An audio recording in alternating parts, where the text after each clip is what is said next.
in a magical game. It's going to be full of colour, excitement, noise and atmosphere, and we'll bring it to you live from here. And we're going to get inside now because that game's coming up real soon. John Amici, Scoop Jackson and myself, see you inside.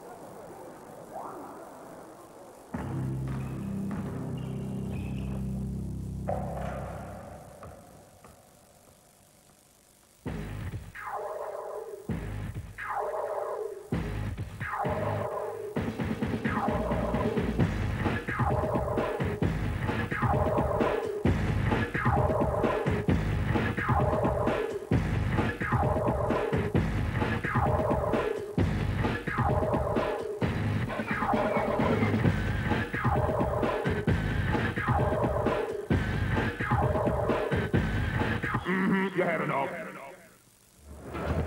Yes, indeed, here we are. We are back. The NBA is back on Channel 4, as I said, and this is the 48th All-Star. It's a fabulous moment. It's the halfway point in the season. It's a great way for us to start our season coverage on Channel 4. It brings all the big men together. A bit of a shock earlier on about MJ. The man is around. That is the great news. Also around for us, as I said, Mr. Scoop Jackson, who you saw earlier on, and of course, former Cleveland Cavalier, currently Sheffield Sharp. We have John Amici here as well. It's our way of giving you a big night out. It's also a big time here as well in New York City. All weekend, all-star stuff just keeps happening. And we've got a load of that for you as well. Let me show you what we got for you tonight.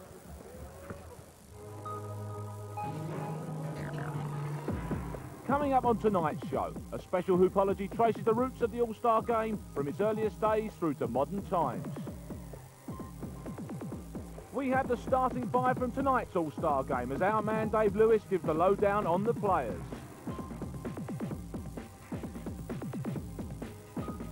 While he also brings us some of the most explosive plays from the season so far. Our halftime show features the best action from last night, including the brand new two-ball shootout featuring pairs from the NBA and the WNBA. And we take a look at the kids of the future with the rookie game. We've got the $1 million shot and the downtown posse with the three-point shootout. And of course, there's the main event, the All-Star game itself. The best players in the world are on show, and for one basketball legend, it could be his last chance to play an All-Star game. Yes, indeed, Michael Jordan, and he is out there now practicing. A bit of a scare at one point because of a certain illness. We can get into that a little bit more later on. You hear about that, but John Amici, nice to see you again, sir. A pleasure. On a quick sabbatical from the domestic league. Oh, yes. Taking a nice season at home. How is it? How's it going for you? It's going really well. The Sharks are playing good basketball. The whole team's really gelled right now, and I think we're going to have a good run up to the end of the season. I hear you're making an impact. The word does travel. That's the good thing, yeah. Doing all right. Now, we talk about the guys there. We talk about the players. It's a great occasion, this, but and the players seem to treat it as that as well. It's not just a kind of like, you know, oh, yeah, okay, if I have to moment, is it? No. For the players that are on the floor and the players that get to be involved in the events, it's the spectacular point of the season. It's an unforgettable night. For the players that aren't necessarily around, it's also a great break, a great rest for them when they get to watch the festivities from home, but they don't have to worry about wasting their energy. But of course, the interesting thing as well is you'll see loads of players here as well supporting them as well, won't they? So it's a real occasion for virtually everyone. Oh yeah, the NBA tries to make it into a kind of family event for the entire league. All the members of the league, all their families all tend to be around. Absolutely right. More from John a little later on. In fact, All-Star is a big thing, but it's not just about the players. And Scoop Jackson is down the floor. Tell us all about that. Man, it's going on. They say the NBA All-Star Game is like a big party. Well, what better place to throw a party than to have it in New York? Man, I had like an 8-page list of all the parties that's been going on all week long. It's been happening for a week down here. This is beautiful. Stars are here. Spike Lee just gave me a little hug going on. Muhammad Ali is in the house. Jimmy Jam, Terry Lewis, Jack Nicholson, Ken Griffey Jr., Brandy. It's blowing up down here. No place better than to have New York. Manhattan's blowing up. Everything is nice. It's real nice, Mark. Thanks so much indeed, Scoop. Yes, indeed. And Scoop went out, and we had a really, really nice time last night as well. Didn't we, Scoop? Yes, indeed we did. Now, we can get to the situation where All-Star has been around for a long time. Obviously, the league was 50 years old as well, you know, last year, but we are 48 All-Star games into it. And our regular expert on such matters who brings you the Hoopology during the regular series has put together a special story for us now. Here you go. This is the history of the All-Star game. Why do you shoot 500 jump shots in the morning? Why do you run till your legs feel like lead? Because one day, all that hard work might just pay off. It's the ultimate props to make the All-Star team. It means you've made it, baby. B-ball fans from all over the world vote on who gets to start in the All-Star game. It's a game that pits the top players from the Eastern Conference against the best from the Western Conference. It would be kind of like if the English Premier League had a game of North versus South. It's all glam and glitz now.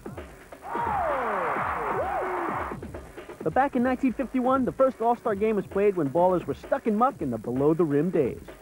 It was a time when attendance was low and the league was floundering. The NBA needed a jump start.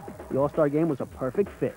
Under the leadership of NBA President Morris Podoloff and the help of Celtics owner Walter Brown, the inaugural game was played at the Boston Garden. The game sold out, the Eastern Conference beat the Western 111-94, and the All-Star game blew up like Puff Daddy on the mic. The 50s and 60s saw the top players strut their stuff. Everyone lined up to watch Wilt bang around in his rookie season. Chamberlain for a dunker. And Jerry West was the class of the Western Conference with his smooth Laker moves. The 1972 All-Star game, he beat the buzzer. When Dr. J came on the scene, the hype got out of sight. Julius Erving starred in the NBA's rival league, the ABA, in the 70s. They featured an All-Star slam dunk contest that Erving won in 76. Crowds were dwindling again in the NBA. They needed another boost. They saw the value of a slam dunk contest and added it to their All-Star program in 1984. Larry Nance's Windmill Thrill won the first slam dunk contest. Little Spud Webb won it for all the shorties out there in 1986.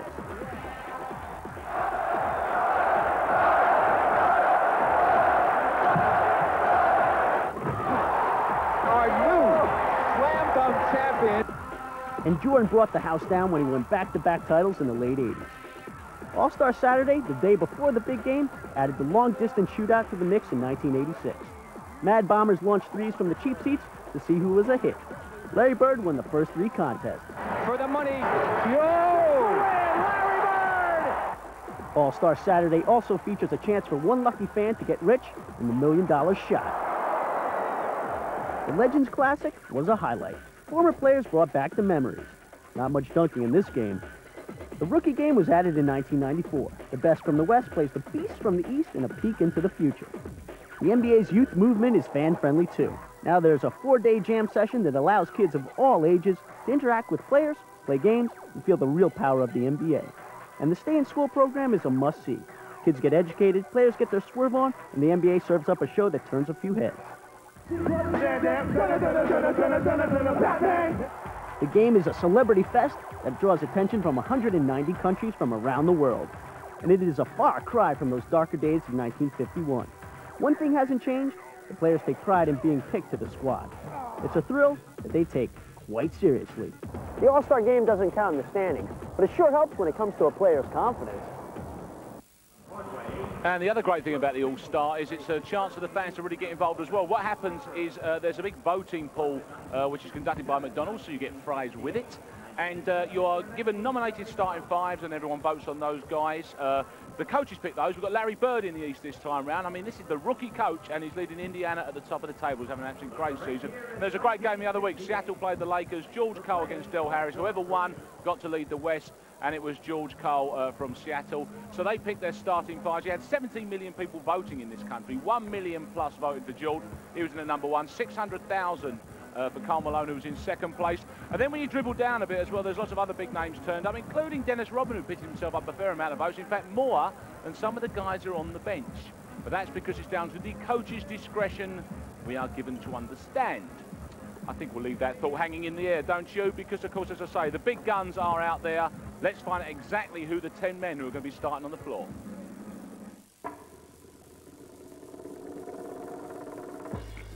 They call it glove love in Seattle because Gary Payton always has his man covered. But that's not the only reason why he made the All-Star team. He passes like a Ferrari, always finding the open lanes, and has more spin moves than a washing machine. Magnificent spin to the glass by the glove. Karl Malone is always pumped up for the jump shot. He's got range like an assassin. When it comes to the boards, he grabs them like a chairman. Dunks? Hey, he's no punk. From Elvin! Oh, my! Never done! They call him the Kid, and man, Kobe knows how to close the lid. His crossover's a killer, and his moves are a thriller. Wow, did you see the move by the Kid? Oh, Oh, Kobe Bryant flew through the air at least 10 feet. KG has the world's howling. He's a member of the All-Star SWAT team. And when the alley-oop gets sent, usually the rim gets bent. Alley-oop back to Kevin. Oh! Here comes Kevin. Look out. Oh! Shaq is making his 5th All-Star attack. You know he's got the dunk down, but he's added some grooves to his moves and likes to spin. Don't give very much. What about finesse? Hey, he still likes the cold clock to rock, but he's learning how to be a little bit softer.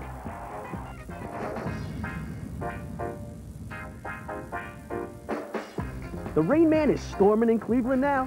His defense is intimidating, and his offense is scary. He can hit from outside. He loves to drive to the hole with plenty of pure, athletic robusto. Sean Hill to power it down. Grant Hill is Detroit's all-star thrill. Some people like to compare him to Jordan. Well, not quite, but he's a pretty good imitation. He owns the lane, jumps out of the building, and can roll to the hole with plenty of jam. He's versatile. An explosion for number 33. Penny can play, but he's got some streaky ways. He's consistent with his passing, always setting up his teammates. His jump shot is more on than off. Hey, just back from injury, should he be on the All-Star team? Hardaway drives and says, I belong on the All-Star team. Mount Mutombo loves to climb all over the court. He thrives off hustle plays and blocks out the sun on defense. His moves may look a bit robotic, but the results are pure poetry in motion. Mutombo slams it. 6 titles for MJ? Maybe. 11th All-Star appearance for his airness. No rust, but plenty of thrust left in his game. He's got the best fadeaway jump shot in the league. His drives are mythic. And in crunch time, the ultimate clutch player has a crossover that leaves chumps in the dumps. He's still the fattest cat in the NBA. Period. Oh, what a play! What a play!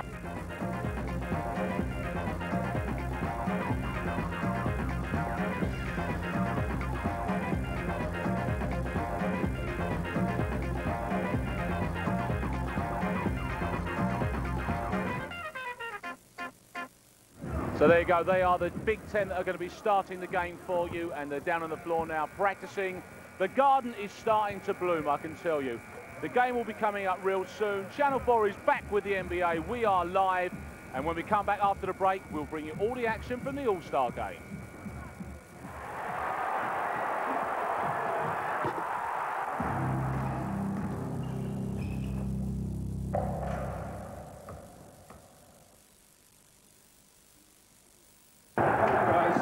Where's Bert? I can't play without him. Who's Bert?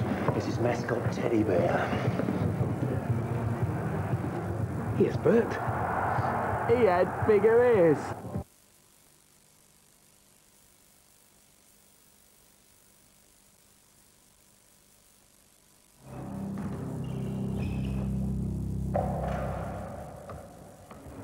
NBA Live, the 48th All-Star game from Madison Square Garden in New York City, and we have loads and loads of different faces around here. We've just seen Jack Nicholson take a photograph of himself being on the TV. Scoop's downstairs now having a chat with some people as well. Man, you talk about having some heavyweights down here. I just saw LL Cool J in a mink coat, but I got the real heavyweight with me. What's up, Evander Holyfield, the big-time champ? How you doing, man? Everything's fine. Yeah, I know you're a big basketball fan down there in Atlanta. You in, you know, Mike Tyson's hometown, New York. What's going on? Well, yeah, New York is everybody's time. I'm having a good time. Looking forward to a good game. Yeah. Okay, so do you do the All-Star game often, or is this something new, you know, now that one of the perks, now that you're like champ of the world? Well, I guess the last 7 years, I've been at the All-Star game. Yeah. Well, you're an All-Star yourself. What was Gary Payton just talking about with you right then? Well, he's talking about one is I'm as good and bald as a boxer. No, not at all. You still got game, baby. Thanks for hanging with us. Mark, it's on you, baby. Thanks so much indeed, Scoop. Yeah, Evander Holyfield, Muhammad Ali downstairs as well, which is marvellous to see. As I say, as Evander says there, New York City is everybody's hometown, and the faces have been showing up here big time. They have indeed. Now, we heard some worrying stories the last couple of days. Michael Jordan, there was a genuine problem at one point about him playing. It's back like Utah in the finals. Yeah, there'd been some talk he wasn't going to play because of the temperature. That's right. Well, good news. Sorry to interrupt you, because the point is he is playing, and they're now going to announce the two teams now. Let's go over to that. Sorry.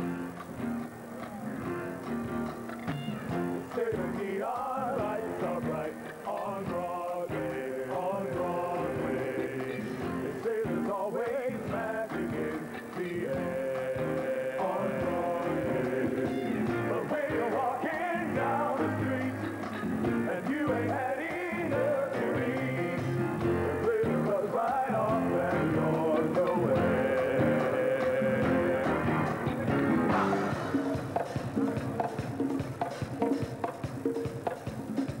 Let's meet the 1998 NBA All-Stars. First, here are your Western Conference All-Stars. The assistant coaches from the Seattle Supersonics are Dwayne Casey, Terry Stotts, and Bob White. The trainer for the West team is the Sonics' Frank Furtado. Head coach for the West, making his third All-Star coaching appearance from the Seattle Supersonics, George Karl.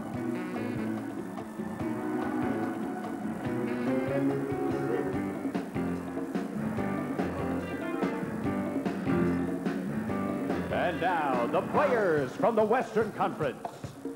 Making his first All-Star appearance from the Los Angeles Lakers, Nick Van Exel.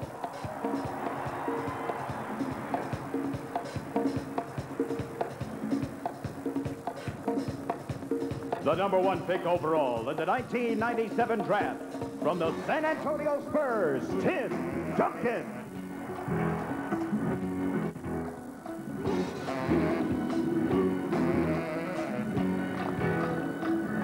He won MVP honors at the 1995 Schick Rookie Game. From the Los Angeles Lakers, Eddie Jones.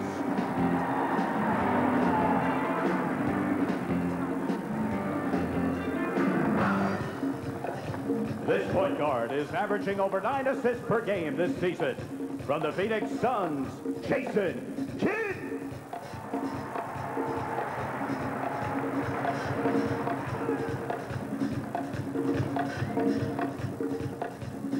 Making his fourth All-Star appearance from the Seattle Supersonics, Vin Baker.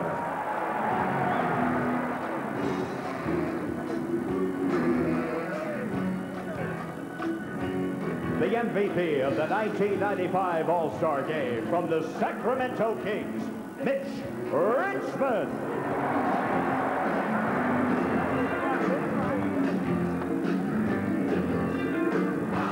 The 1995 NBA Most Valuable Player from the San Antonio Spurs, David Robinson.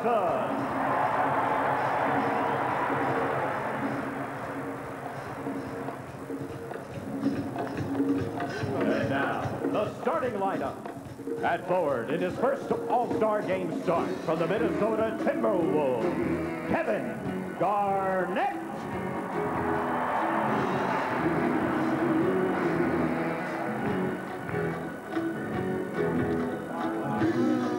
At forward, last season's MVP from the Utah Jazz, Karl Malone.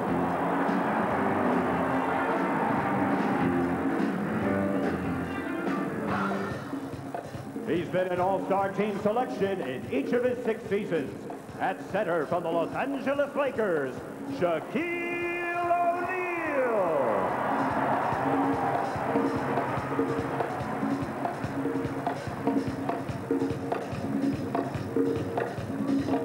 Making his 5th consecutive All-Star appearance from the Seattle Supersonics, Gary Payton.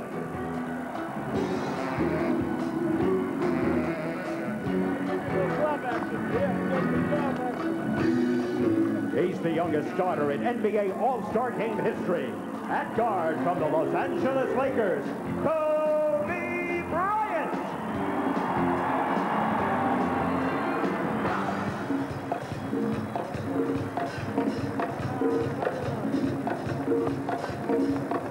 Ladies and gentlemen, the 1998 Western Conference All-Stars.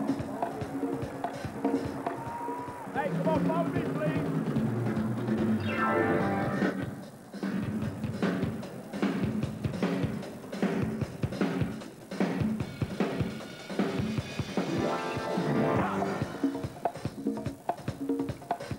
And now, here are your Eastern Conference All-Stars.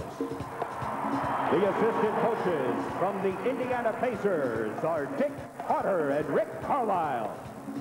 The trainer for the East team from your New York Knicks, Mike Saunders.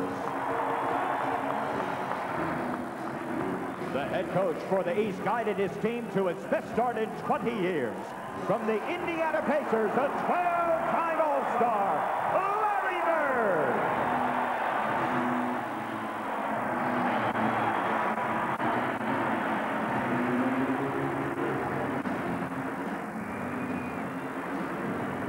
And now the players.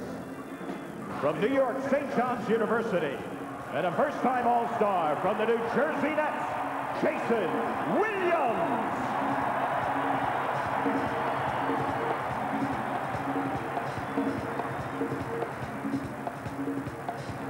He's leading the Hawks in scoring for the second year in a row from the Atlanta Hawks, Steve Smith.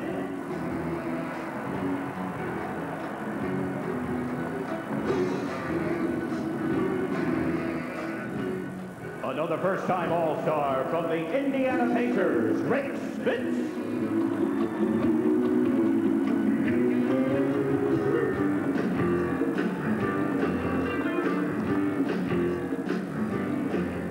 The Celtics' leading scorer and rebounder this season from the Boston Celtics, Antoine Walker.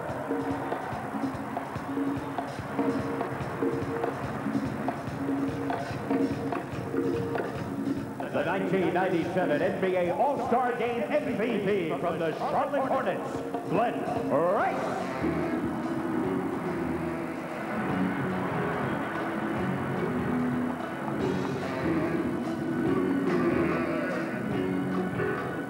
He's among the league leaders in assists, steals, and three-pointers. In his fifth All-Star appearance from the Miami Heat, Tim Hardaway.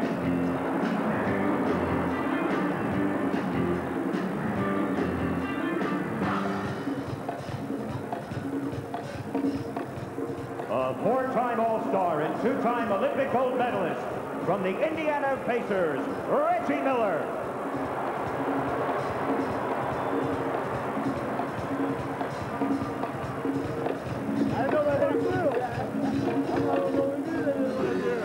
Now, let's meet the starting lineup.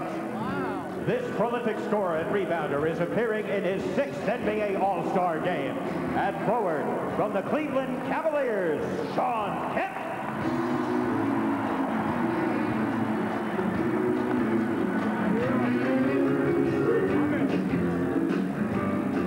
This forward leads his team in scoring, assists, and steals.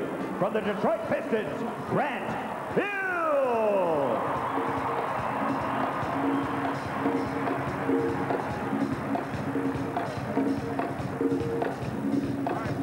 Last season's Defensive Player of the Year at center from the Atlanta Hawks, Dikembe Mutombo.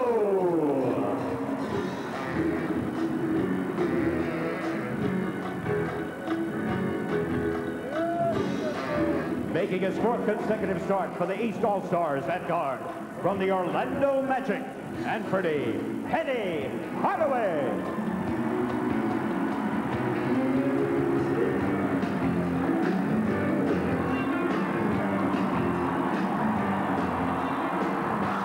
He's a five-time NBA champion and a two-time All-Star MVP in his 11th NBA All-Star game. At guard from the Chicago Bulls, Michael Jordan.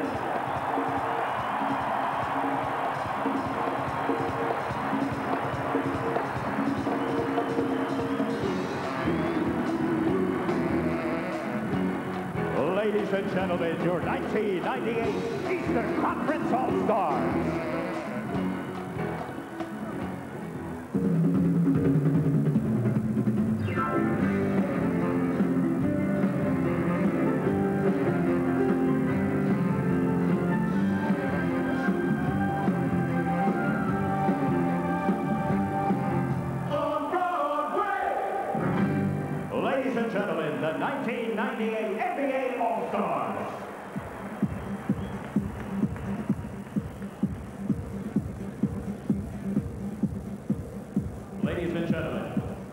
you to please rise for the national anthems of Canada and the United States.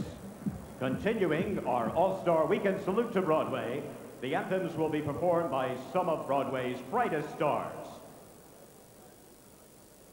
To perform the Canadian national anthem, please welcome, from the cast of the Broadway musical Jekyll and Hyde, Robert Cuccioli.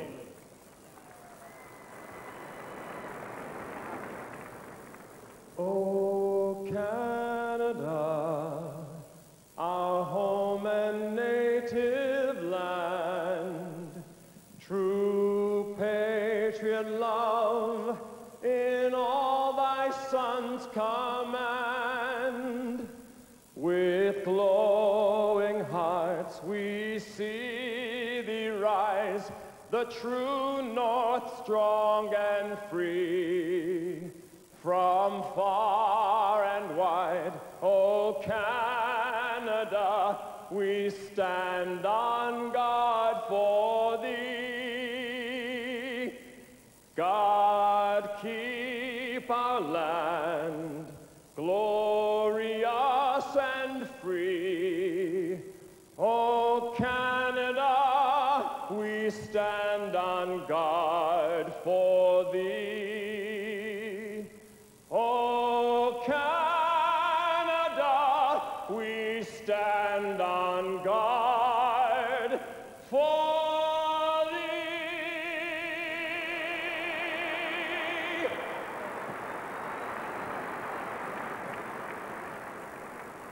To perform the Star-Spangled Banner, please welcome the cast of the Broadway musical 1776.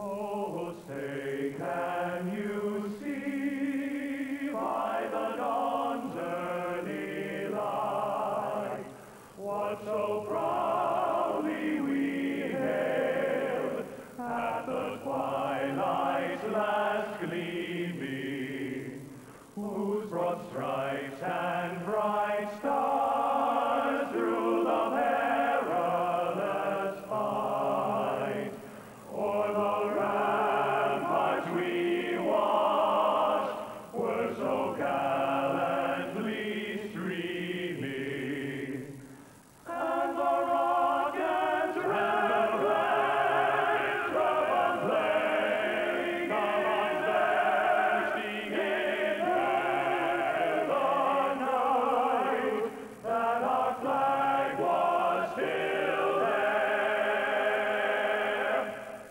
Oh, say, does that star-spangled banner yet wave o'er the land of the free and the home of the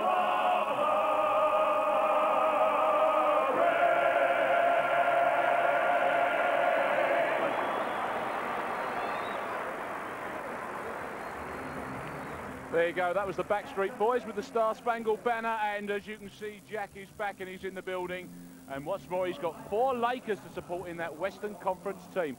Fabulous lineup of players to be playing for you tonight in the All-Star game, and they'll be happening in just a few minutes' time. Will join us back here.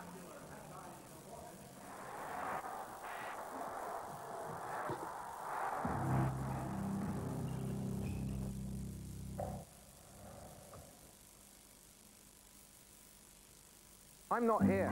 I'm actually here. I've saved so much time not queuing. I mean,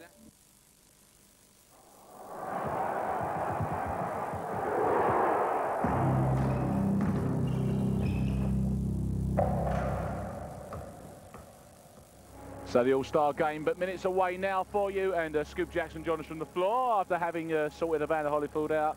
Quick 1-2. The smaller man always much more dangerous, I find, in them situations. Hit him low, baby. Hit him low. Hit him low.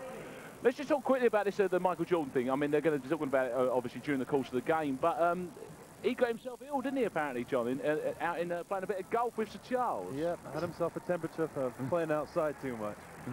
But I'm glad to see that he's going to be in the game. It would have been certainly not quite the same star appeal without him on the floor.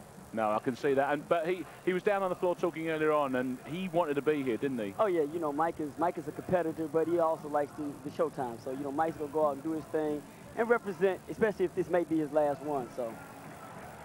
There you go. Look, there's some more of the faces that are here this evening. Spike Lee, who was an honorary coach of the Eastern Rookies over the weekend. You'll see a bit more of that game at half-time.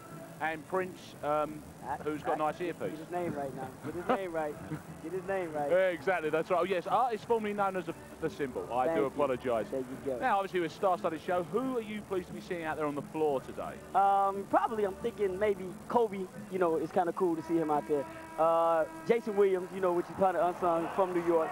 We loving that. And Reggie Miller's going to blow up big time. I think Reggie's going to put on a show out here today. That's what I'm looking forward to. As you can see, there is the man who we said earlier on, it was sick, but luckily he's back. And there's Shaq Daddy and Kobe, some of the guys there from the Lakers who have done very well for himself. John, who have you liked to see on that starting lineup there? Who's impressed you? Well, I'll agree with Scoop. I'm really pleased to see Jason Williams in the lineup. Yeah. Because it's always nice to have a player with that kind of class. He's just a hard worker who's always done a great job and been underappreciated, I think. That's right. Well, it is an interesting selection of very young men out there, a couple of great veterans. Who do you think is going to show here? I mean, we had a surprise. Glenn Rice is here again, Scoop. And Glenn Rice really showed last time. It's not necessarily the big gun that comes through as the top player in these situations. No, you can always have somebody like in a secondary role that just gets hot. And that's what happened to Glenn last year. He just got hot. You know, but I said before, I think Reggie Miller, you know, they gave him the good boos when he came out. You know, this is his favorite place to play. Yeah, that's you know, classic. Mike's going to do his thing, but I think Reggie's going to put on the show, I think. That's right. That's a classic only in New York. We've got a Miami man getting booed, and then Reggie Miller, who's got a love affair with New York, which is most unusual. Gentlemen, we'll be chatting a little bit later on. As you can see, the players are gathering together now, so it's time for us to go down to the floor for the action. Your commentators this evening, Bill Walton, Isaiah Thomas, and Bob Costas.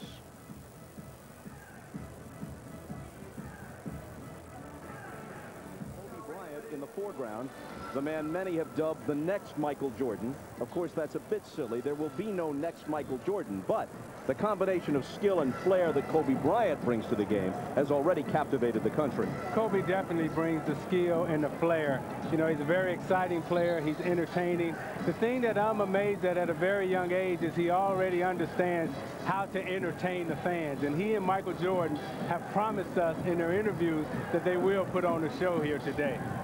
East won last year at Cleveland, 132-120. Glenn Rice of the Hornets, with 26 points in the game and a record 20 in one period, was the MVP. Now, Michael Jordan comes to this All-Star game without Scottie Pippen and without Phil Jackson. So it's going to be interesting to see if he can get into his rhythm, because Anthony Hardaway is not known for passing, but more so for scoring. Here is Michael. The head fake on Garnett. Over him into the lane. With the game starts to. So much for being sick. Yeah, I think he's okay. He's got the bounce. He's got the skip. He's ready to put on the show here today. The countdown at 39 early. Guarded, by the way, by a defender who's 6'11", Kevin Garnett. Payton into Shaq. For the turnaround on the baseline to tie it at 2. Well, you got the competition starting early. Everybody's out competing. Everybody wants to put on the show here today. Shaq with the fadeaway J, not known for that, but the players are trying to do things that they normally wouldn't do. Hill rolls it home. He's averaging better than 21 a game. Always a threat to put up a triple-double for the Pistons. Nobody has missed yet, Bob. I think that's a lot to do with the fact that so many great players are here. There's the first miss of the day. Kobe Bryant, oh, what a pass by Shaq. But intercepted by Kemp, who's confronted by O'Neal. The ball out of bounds to the east. When Michael Jordan curls around off this down screen, he freezes his switched-off defender, and he gets right in the lane. There's no way Kevin Garnett has the lateral mobility to stay with Michael Jordan. Payton on Hardaway. Mutombo with the screen, and Penny with the bucket. Everybody's on their A game tonight. Now let's see now if they can increase the tempo. What normally happens in All-Star games is that there's a lot of one-on-one. Larry Bird has a stress passing. What we used to do in the 80s. Let's see if they play together as a team and try to increase the competitive level that's happening out there. Payton with the spin. Bryant, Kobe's first All-Star hoop. It's amazing, Bob, when you watch Kobe Bryant practice and work on his game. That ball goes right through the middle of the hoop. There's no luck to those shots. He does have trouble finishing off the dribble, though. Hill on the drive for his second basket. The East leads it 8-4. Here's Garnett and the Kid, as they call him, in Minnesota. Everybody wants to see, is waiting to see what Gary Payton and Nick Van Exel has planned when they get into the game. They say they're going to do something special for us, and I want to see what type of tricks Gary Payton's got up his sleeve. Kemp's turnaround spins out. Payton with the rebound. Shaq into the lane, over Mutombo, the ball knocked away and out of bounds. As you know as well as anyone, Isaiah, even more so than in a regular game, a point guard in an all-star game holds the fortunes of his teammates in his hands, and how the Paytons and the Hardaways and the Van Exels and the others decide to distribute the ball determines the outcome and the MVP. Oh, you better believe that those guys were treated well this weekend. Everybody probably took them out to dinner, was buying them gifts and everything because they wanted the ball. They're begging. Malone missed, but at the other end comes back for the steal. Garnett had to go up and wasn't in position to handle the pass from Payton. A little schoolyard play, and Payton has it as they set it up. He misses a three badly, didn't draw iron.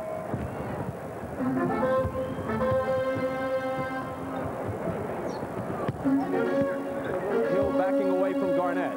Bring it back to Jordan. Hardaway.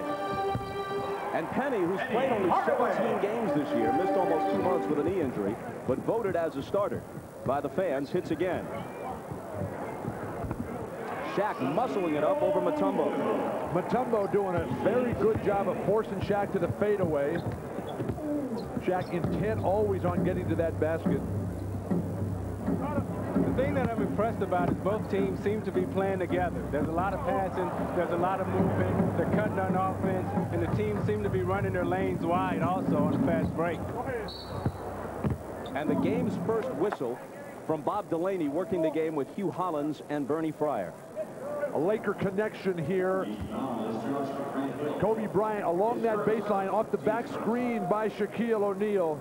That terrific ability to hit that spot-up shot, and then Shaq when he is that deep. Pretty nice defense by Dikembe Mutombo, but that fadeaway jumper's going down. Now, Shaq is from this Newark area. He was over in Newark yesterday visiting all his family over there. He's got an uncle, Stanley Harrison, who's the brother of his father. And very, very sick in the hospital. It's a sad story. Shaq did not able to appreciate and enjoy all the festivities because of the sickness of his uncle there in the hospital. 1 or 2 for Shaq at the line. Jordan from the head of the key.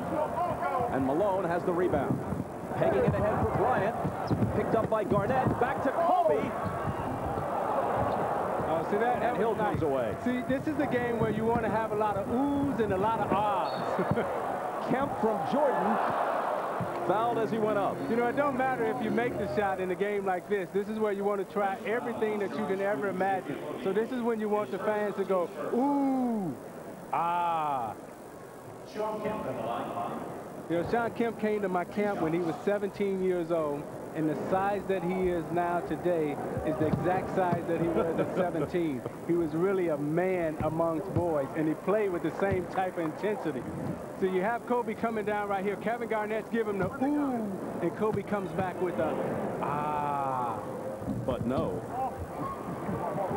Sometime in these games, though, there's the opportunity to make a simple play, and they try to put a little bit more on it, and it backfires. That time, Kobe unable to convert. Well, the timing is off. You know, when you got great players like this playing out on the court, it usually takes them about 5 minutes to adjust to get used to each other's timing and rhythm. Kemp. The East by 5 at 14-9. Here's Payton, who had 17 points and 10 assists in a losing cause for the West last year in Cleveland. O'Neal screening for him. And gets it back on the lob, draws a double team.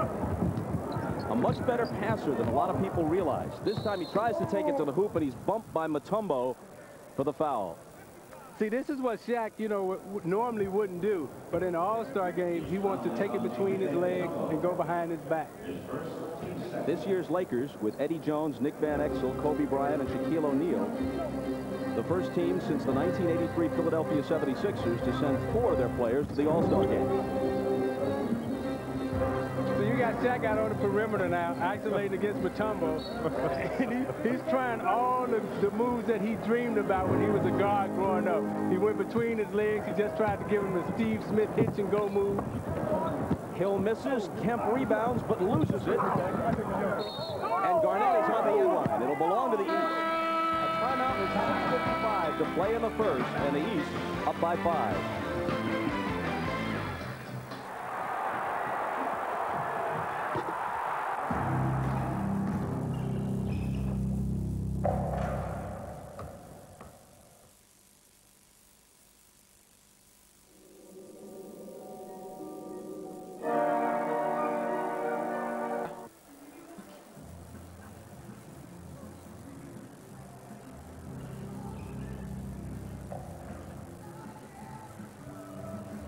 There you go. Welcome back to the NBA Live. We are all starring the greatest on the court, and there he is, the greatest off the court as well. Muhammad Ali is here.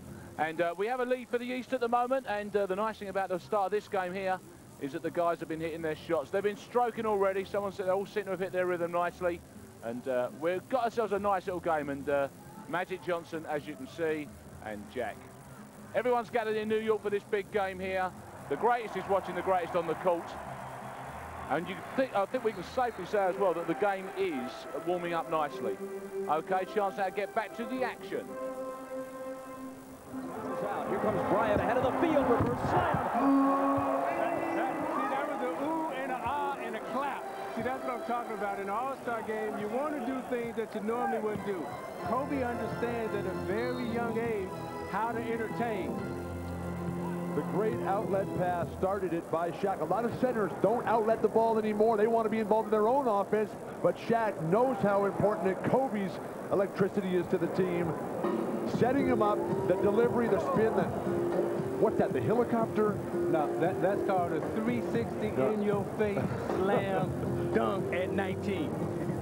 To be 19. That's when the defenders run to the other end of the court when they see him coming like that at you. Oh, yeah, nobody wants to play against him nowadays. Everybody is looking at Kobe saying, oh, Kobe's coming to town, Kobe's coming to town. The fans and everybody screaming. Nobody wants anything to do with this kid. There's a problem with the clock, and that's the reason for the delay, giving us a chance to look at Kobe again. So you see Kobe gets it here. He plants, he jumps, he spins, and that's the slam dunk in your face.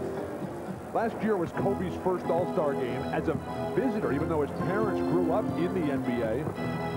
This is Hardaway to the left hand, and Mutombo with the follow. But at the NBA 50 celebration last year, Kobe told us, he said that he learned from Earl Monroe and Tiny Archibald that patience is the ultimate key to his long-term success.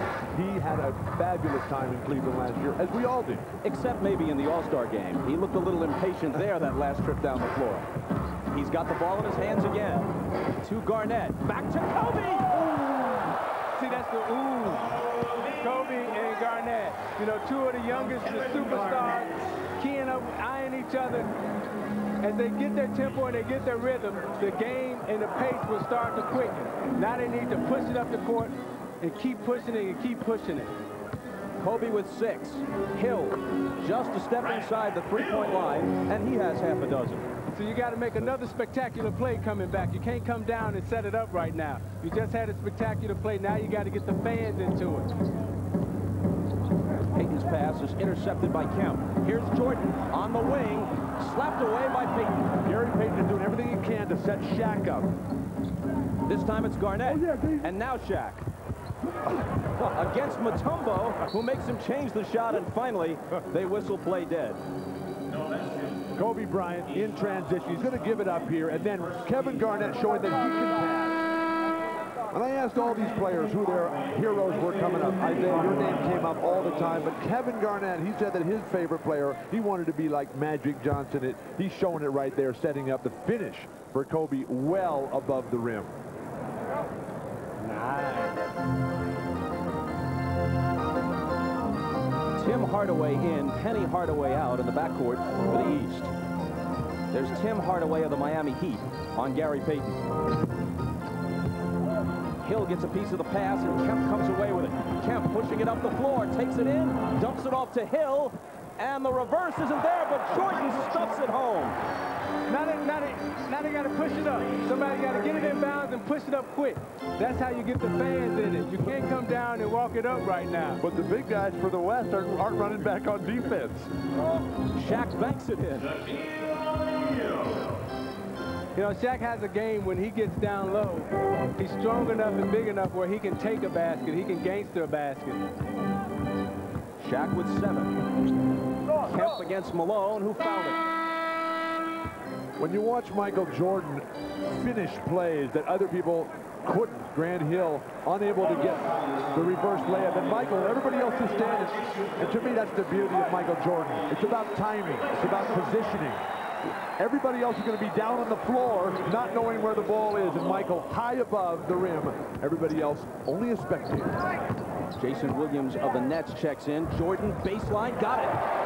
The thing that's happening out here today is nobody's double-teaming anybody. So you're allowed to display your skills. You're allowed to use all your moves because the coaches wisely have decided not to employ any traps or any double teams. Bryant for 3. He didn't come here to be bashful. How much did you listen to your all-star coaches, Isaiah? Well, I listen to him all the time because I was young and afraid like Kobe Bryant. Count it, plus the foul for Jordan, who now has 8 and a chance for 9. So Michael told him, bring your A game, and if you don't bring your A game, I'm going to embarrass you. Michael, get him on the low post right here, and then give him the fake and the fade and the lean. Follow through, and you get the little bounce and the skip. That's when you know he's in his rhythm. When I was talking to Michael in the locker room before the game today, I asked him about all this speculation about what's going to happen. He said, Bill, I signed up under certain circumstances to play for the Chicago Bulls. And I want to keep playing under those circumstances. If somebody else changes those circumstances, then I don't want to be responsible under changed circumstances. So it was clear to me that he definitely wants to keep playing in the NBA. David Robinson of the Spurs, Eddie Jones of the Lakers come in for the first time. Vin Baker here for the Sonics, also making his first appearance. And Payton misses from the corner. Rebound Mutombo. Grant Hill. Jordan. Jordan intercepts it, takes it in against Robinson. There's some contact, but no foul. Eddie Jones to Payton. Payton to Bryant. Spin move. Left hand, no good. Tip try by Jones isn't there. Baker will try it. And finally, it's Mutombo. You got the 2 shot blockers in, and David Robinson and Mutombo, and they both told us they were going to protect the goal. Hill swooping to the hoop, but it comes up short. Eddie Jones with a 3. Way off. But Payton keeps it alive for the West. Kobe into the lane, to the hoop, and he's fouled. Is this pace quick enough for you? Stopped only temporarily by a timeout. And so the East still have themselves the lead, which is interesting at this stage, and there's a lot of good points being scored out there. And we've got the King and the Prince in these first few minutes. Scoop, Jordan's having an interesting time out there because this is not his kind of game normally, this, is it? Well, you know, Mike does this thing. He got the MVP once before. It seemed for a second like they were trying to shut him out, you know, but Michael wanted to score, he wanted to score, and I think he's getting challenged by Kobe. Kobe did a couple of alley-oop dunks, and Mike said, all right, I'm going to bring some of my funk your way. So, you know, it's nice to see Mike do his thing. And it's an interesting thing, because this is the thing. These are teams filled with go-to guys who have got to learn to be more team players, which is the point that the guys are making in the commentary, isn't it? Baby, come on now. When Michael Jordan's on the court, there's only one go-to guy. One go-to guy, so he's the man. Now, John, Kobe Bryant is a man who seems very capable of making a point, even at the tender age of 19. And we've seen him already in the first few minutes. I mean, this is a tremendous piece of action here, and it's the kind of stuff that this game needs, isn't it? Oh, for sure. The game has needed an injection of fresh blood, and Kobe Bryant's providing that. He's a tremendous athlete, good basketball instincts, and well, that shows the athleticism. The thing about him is he's going to want to do everything because that's in his repertoire, isn't it? I mean, you know, that's the nature of his game. I think he's really taken well, though, to some of the mentoring from the older players. You know, people have commented before about his respect for the older players in the league and how much he wants to learn from them, and I think that really bodes well for the future of the game. Yeah, that's the great thing about Kobe is at 19 he's at least a man with a 29-year-old head on his shoulders. Yeah, that's the thing, and plus, you know, the thing that's nice about Kobe is that everybody's been looking for that next Jordan. They tried to push Penny, they tried to push Grant. Kobe just happened naturally, and that's what's beautiful about it. You just watch him, and it's nothing forced. So, you know, it's good. That's interesting. Scoop mentions Grant Hill there. Now, he's a guy we're going to see a lot of, obviously, during the year. One of the great players. Kind of gone into the shadow a bit, isn't he? As a result, I think, of Jordan's ongoing success and the rise of younger men. I don't think that necessarily being the guy that's heir apparent is really not a great role that anybody really wants. Yeah. You know, Grant Hill might be more comfortable now with this position where he's going to be one of the superstars for the next 10 years, but he doesn't have to rise to that pinnacle level of being the next Michael Jordan. There's a lot of pressure off him now, I think. That's right. I mean, and Messi. I mean, you know, we're going to see over the next few months. Quality player, isn't he? Oh man, Grant is phenomenal. He's more like Scottie Pippen than Michael Jordan. Phenomenal player. Going through some troubles right now in Detroit, but hopefully second half of the season he can put that weight on his shoulder, and that's what great players do. Put the weight on their shoulders and carry the team. And Grant, I put my money on him. He can do that. How do you see this going so far then, John? Do you think have they warmed up? What percentage are they going at the moment? No, I think we're still at 70, 60% right now. The game hasn't really started yet. It's going to get more fun. That's right. Well, as I say, we've certainly seen some quality action so far, and as John says, it is warming up.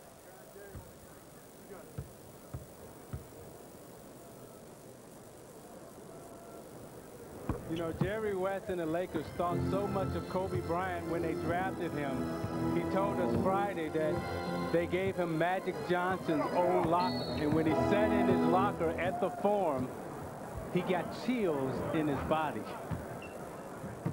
Who wouldn't? Mr. Clutch. Magic Johnson with his wife Cookie with him. And Kobe has a very good sense of the history of the game. After all, he is the son of Joe Jellybean Bryant, an NBA veteran. He's around the game his entire life. And his mom, Pam, grew up in that whole NBA lifestyle, so she knew how to raise a quality young man here. Yeah, he has the total package. He has a great understanding of the game, a great history and a knowledge of the game, very similar to what Michael Jordan and Grant Hill had when they came into the league. Glenn Rice and Reggie Miller are getting set to check in. Rick Smits is already in for the use. The Pacers center. Here he is. His first shot. He's making his initial All-Star appearance, and this is 10th year in the league. Nobody has ever gone longer in the NBA before making their first All-Star team. A decade in the league, and finally an All-Star. Now, Rick Smits is a very good outside shooter. He shoots it good from 18 to 15 feet in. He's got great low post game, and if anybody hasn't seen him play in a while because he's been injured, this guy can put it in, and he's got three-point range. I hope he takes one today. Bob, I think the two most overlooked All-Stars who are finally here are Smits and Nick Van Exel of the Lakers. The last couple years, Van Exel and Rick Smits have really deserved to be here. It's about time. Van Exel with his first All-Star appearance in half the time of Smits. This is his 5th year.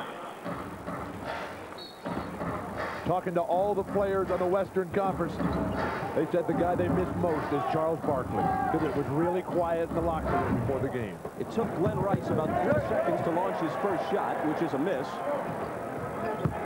Now Jason Williams. Hardaway for 3, and Tim Hardaway drills it. Tim Hardaway knows how to put on a show. He and Gary Payton go back. They go way back from when they were playing against each other in the Western Conference. They got a little rivalry going. That goes back further than that, I say. He was telling me how he used to take a lot of abuse from you when he was growing up as a young man in the city of Chicago. Mitch Richmond's first basket. He was the MVP of the game in '95 in Phoenix from the Sacramento Kings, but perhaps not much longer. February 19th, the trading deadline. His name's been in trade talks all year. Hardaway with 2 in a row from beyond the arc. Robinson's underneath, and he slams it home. Back to Mitch Richmond. Miami's been very interested in trying to get him. Pat Riley's been trying to get him all year. They see him as the missing link to their championship puzzle, with the 1-2 punch of Hardaway, also having the inside strength of Mourning. Pat Riley is desperately seeking a trade to try to bring Mitch Richmond to the Miami Heat. Tim Hardaway evidently feeling that when you're hot, you're entitled to shoot until you cool off. Launched home from about 10 feet beyond the arc and finally missed. That's called a heat check, Bob. And Hardaway, Tim, is one of the guys that can get the MVP today. Mitch Richmond comes off the bench hot. He's hit 2 in a row. Here's Jason Kidd of the Suns in the game for the first time, leaning on Tim Hardaway. When you talk to opposing coaches about Hardaway, Tim, they fear his post game, Bob, every bit as much. And Tim Hardaway, he's your size, Bob. Well, not quite. I wish. Richmond for three. You got two guys out there right now, Mitch Richmond and Tim Hardaway. They having a little mini shootout. Both of them are trying to get into a serious thing, a serious groove. Last shot time. In the final 10 seconds, Richmond's foot was on the line, by the way. That was a 2 and not a 3. Hardaway into the lane, tosses up a hook. Pat Riley would not have approved, but in the All-Star game, it's okay with Larry Bird. Jones missing from half court.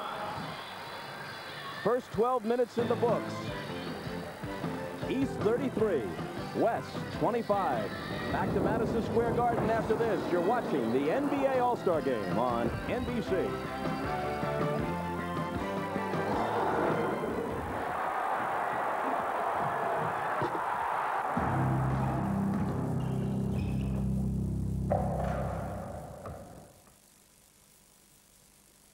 Bums, weirdos. Is that it up there?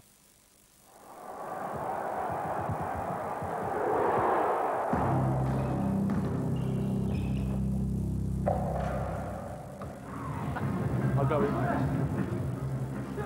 Welcome back to the All-Star Game. As you can see, the Western are creeping back towards the East there. The East come out all guns blazing, and the Western are warming up a bit now. And it's interesting, John, we've seen the bench come alive a bit now in that last couple of minutes. A lot of the guys coming off the bench, and the game seemed to pick up a little bit. Yeah, I think they've probably been prompted on the bench, told, hey, you guys, when you come on the floor now, you've got to pick it up, raise the pace of the game a little bit. That's right. Well, it certainly worked, and two guys out there having a big Wild West shootout at each other, aren't they? You know, my man Tim, Tim got to represent Chicago, right? But no, Tim Hardaway and Mitch Richmond, they started lighting up a little bit behind the three-point line, a little battle. It's always good. And the great thing, and we'll see this obviously again over the weeks as we cover the game, is Tim Hardaway's been doing that a lot this season, coming out fourth quarter, stealing games, isn't he? Clutch, like I don't know what. Timmy's been playing better in the fourth quarter than anybody in the league. That's right, and they're discussing the idea there, of course, that going for the MVP, well, you watch Tim Hardaway, he does like to take a game by the scruff of the neck. Okay, let's go back to the action. All right, Jim, thanks. Here's Glenn Rice with his first team indoors. And the East is back up by 10 at 35-25 in the first minute of the second quarter. Vin Baker fouled as he goes up. Baker went into the All-Star game on a real high note. 41 points and 11 rebounds on 16 of 22 shooting Wednesday night in a home victory against Larry Bird's Pacers. And folks, you can log on to NBA.com and join NBC's own Steve Cyber Snapper Jones in a live All-Star Cybercast of tonight's game. He's taking your questions. There he is, three-time ABA All-Star. He'll provide his analysis on the NBA's website, www.nba.com, to speak with the Snapper.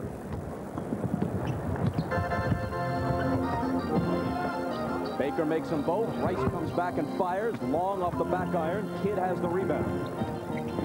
Between his legs, Robinson couldn't handle it, but Baker was there to pick it up and slam it home. Jason Kidd missed last year's All-Star game after making it the year before. He was injured, broken collarbone. This for him is his dream game. He's the ultimate creator out there in the Western Conference on the break, and now he's got big-time finishers who can deliver. Smith from Hardaway. To be 7-4. Dream about it, Bob. Dream about it. If even you're dreaming about it, I'm not going to bother to think about it. Eddie Jones fades and fires, and Eddie Jones has it rim out for him. Sticks with it, and Smith loses it. It'll still belong to the West.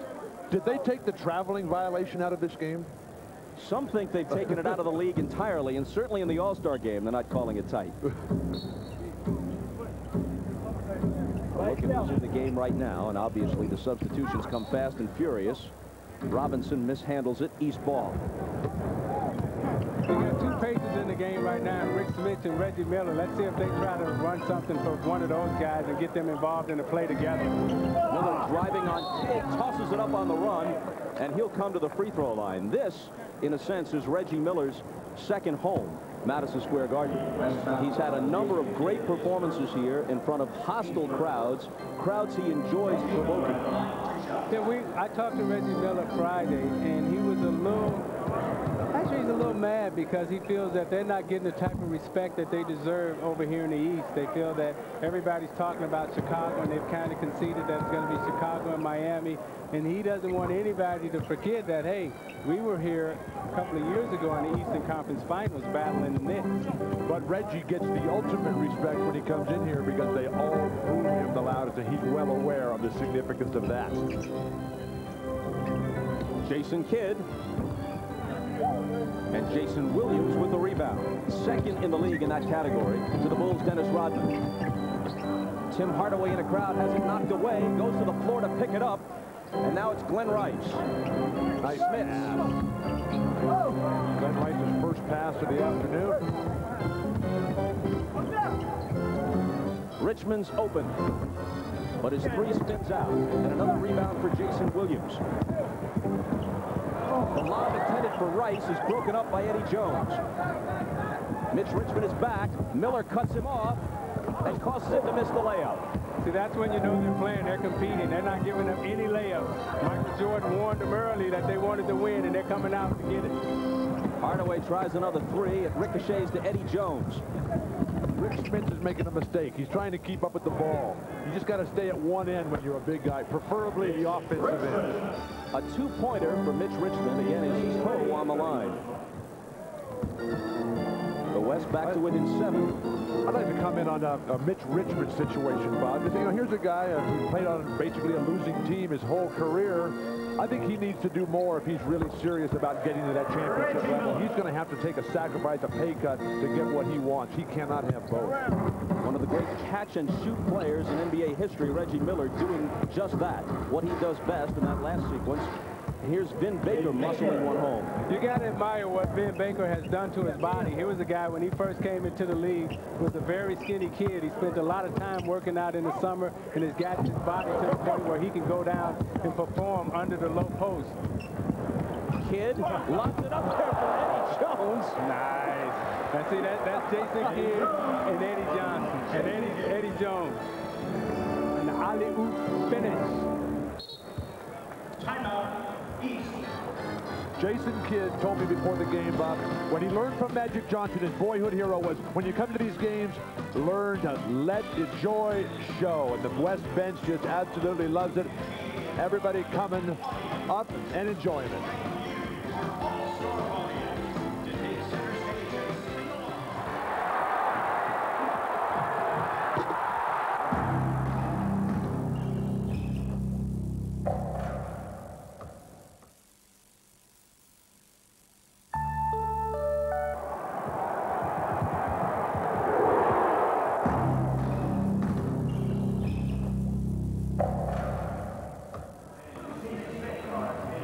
And here you go, one of the sexy moments from just before the break. Jason Kidd's now playing at the Phoenix Suns and plays with our very own John Amici in the summertime, setting one up for that massive alley-oop. Eddie Jones slamming the ball home, and as you saw, impressed everybody on the West Coast bench. And as you can see, it's the kind of stuff that the crowd really want to see here. They're starting to fire in the hoops now. Great news, and the crowd are once again chuffed that Reggie Miller's managed to score so much. You can just hear the warmth in this New York crowd, can't you? Okay, let's get back to the commentators. For 3 or 4 days, and I haven't been up out of bed for that long. So I mean, I'm not trying to overdo things, and no, but he's doing the right thing. He's coming at me, which he's supposed to. But I have to defend myself in whatever way I can. So the pride factor does count. Oh yeah, it counts a lot. The king is not dead, Bob. Long live the king. And while Ahmad was chatting with Michael, Reggie Miller hit a 2 and Glenn Rice a 3 for the East. Here's Baker with authority for the West. It's 45-37 East. See, that's what the young kids have to do. They have to come out and challenge the veterans and make them play, make them compete. And if they don't compete, you got to embarrass them if you're one of the younger players. Well, let's see what Jones decides to do. To the reverse slam. The thing that I like what's happening here is that the younger guys are making the older guys play. They're competing. They brought their A game. Everybody's stepping up to the challenge, and everybody wants to perform here. Here's Steve Smith of the Hawks. He and Antoine Walker of the Celtics just checked in. Rice for 3 again, and good again. So you got good spacing, you got good ball movement. You know, in the rookie game last night, they wanted to do a lot of isolation, a lot of one-on-ones. What you see happening here is that they're playing basketball together. There's a lot of movement, there's a lot of picks, there's a lot of screens. Mitch Richmond, it's short. Robinson keeps it alive, and a fresh 24 for the West. Here's Richmond. And Smits with the rebound, as if anyone's ever going to use the whole 24 in this game. Jason Kidd is passing, they're not catching, and they're not finishing. Rice has hit 3 consecutive three-pointers. Glenn Rice has got hot. He's hot now. Now they got to keep feeding him. They got to keep feeding him the basketball. One of the game's deadliest marksmen when he's on. He has 11 points in this quarter. Holds the All-Star record with 20 points in a quarter last year. Smith fouled Robinson. And we'll come back to Madison Square Garden after this. There you go. It's a decent game, this, because you've got a lot more points at Century Call than we normally do, which is great news. And Scoop, we've got a guy out there playing at the moment, and sitting on the bench we have Sean Kemp. So you've got Vin Baker and Sean Kemp.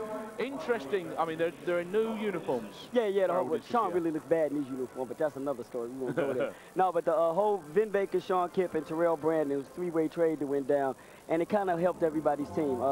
Milwaukee wanted to make some moves and change up some of their offense, so they got a chance to get a point guard, and that's what they needed. Sean Kemp wanted to get out of Seattle, you know, bad. He wanted to get out of there bad.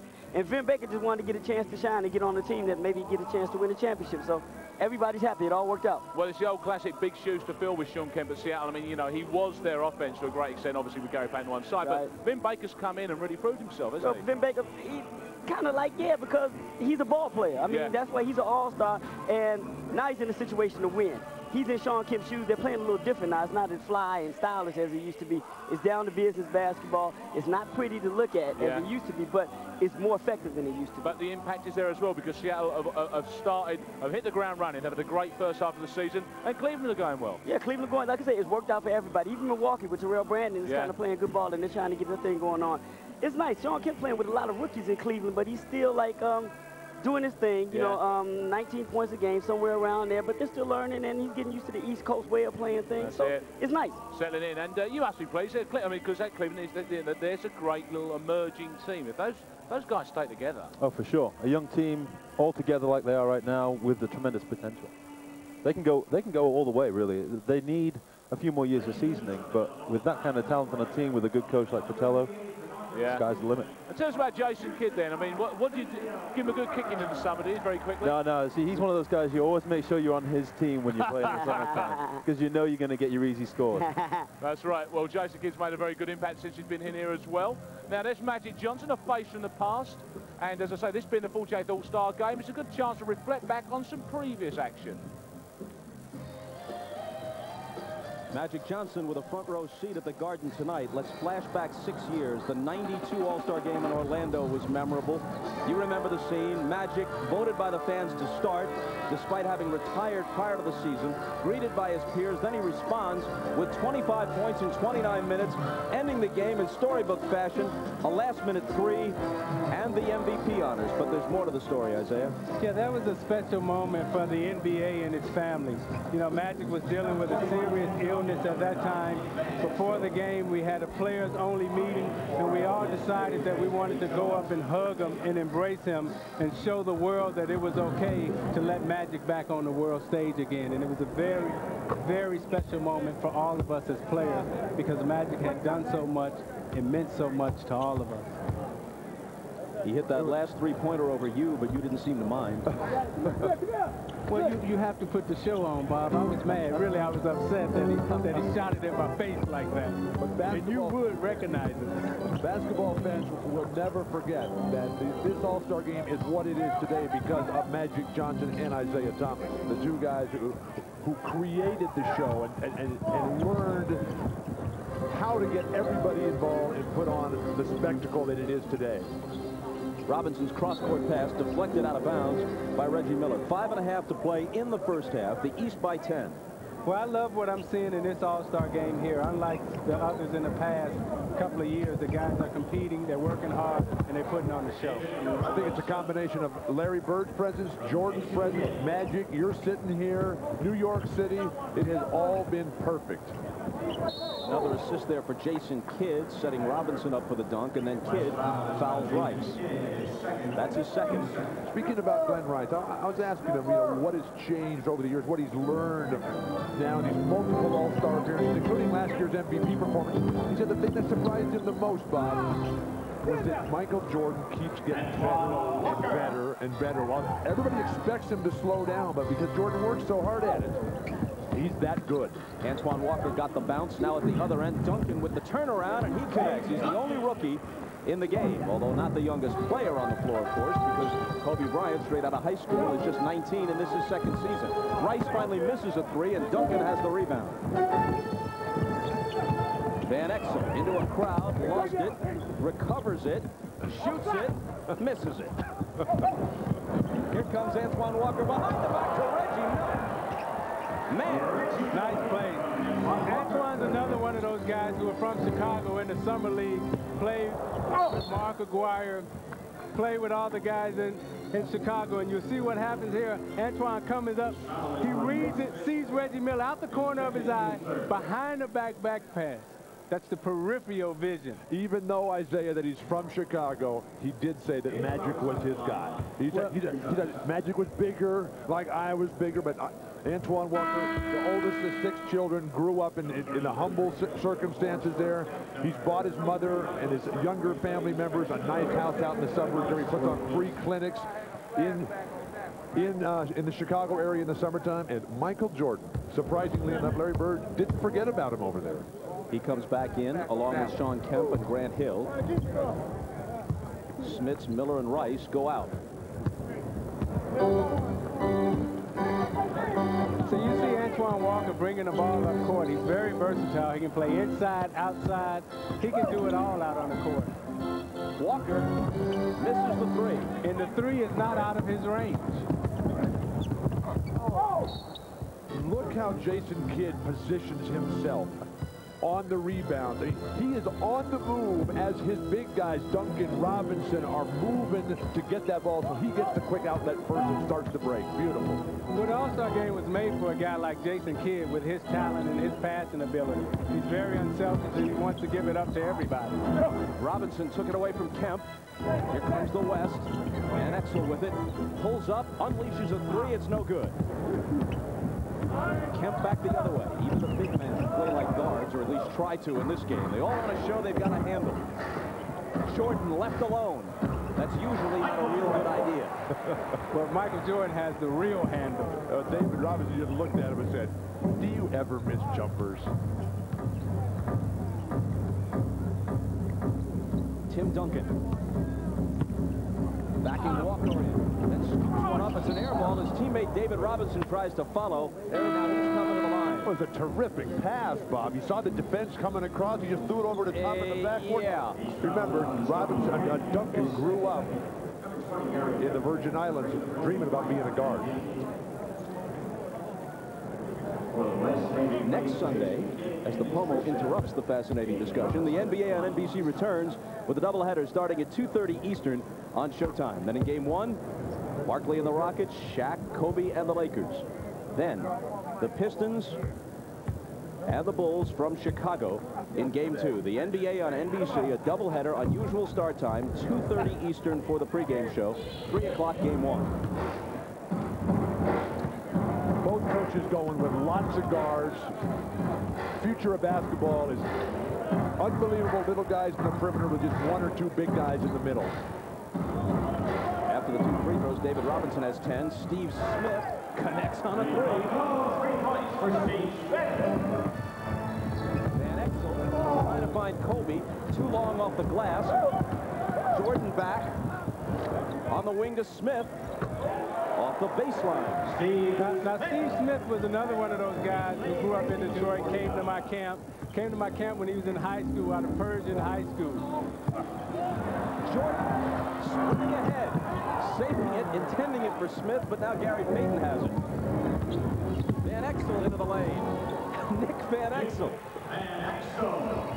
Bob, Nick Van Exel grew up an only child in Kenosha, Wisconsin, halfway between Milwaukee and Chicago. He said his dreams as a kid was just to go to Division I and be on TV every now and then. Now here he is at the ultimate game. Kobe Bryant couldn't stop Michael Jordan. Robinson came over to try to help on a double team, but Michael hit the hoop anyway. You know, the players want to see Michael and Kobe go at it. Every time one of them gets the ball, they kind of let them isolate and go one-on-one. Bryant tries to answer at the other end. It's no good. Duncan misses the little hook, and Kobe has it back. Antoine Walker with the steal. Sometimes in this game, it's hard to recognize right off who your teammates are. Here's Smith for three, and Steve Smith is on fire.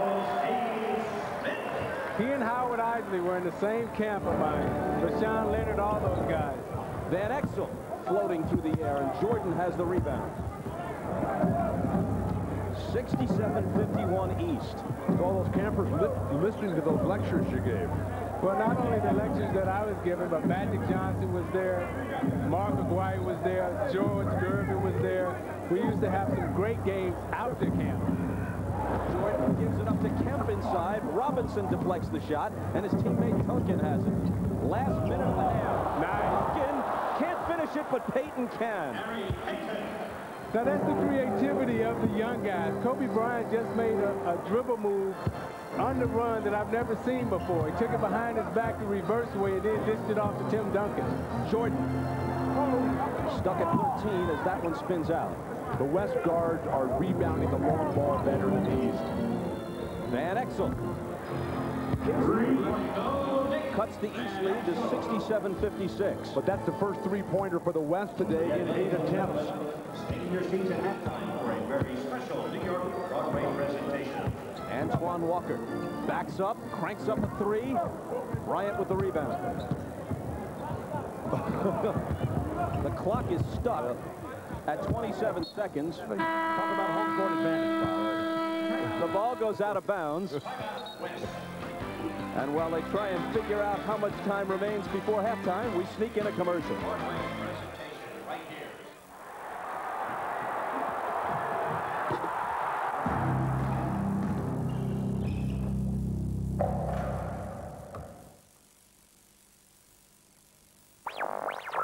Chat and date, call friends and...